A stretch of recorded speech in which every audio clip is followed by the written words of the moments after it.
Hello বন্ধুরা, বাগানের মিষ্টি কুমড়োগুলো রেডি হয়ে গেছে। চলো সেগুলো আজকে কাটি।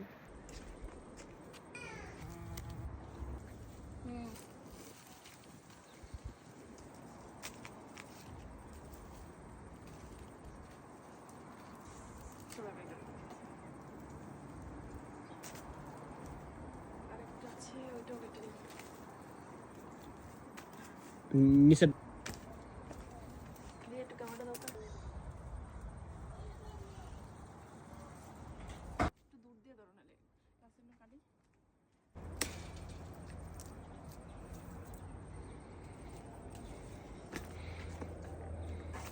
Last one.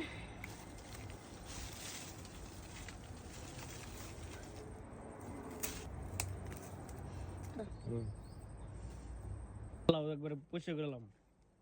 এখানে একটা ছোট আছে, তো আমরা এগুলো উঠিয়ে ফেলবো, তাই এটাও কেটে ফেললাম। এটাও রাখবো না। এই যে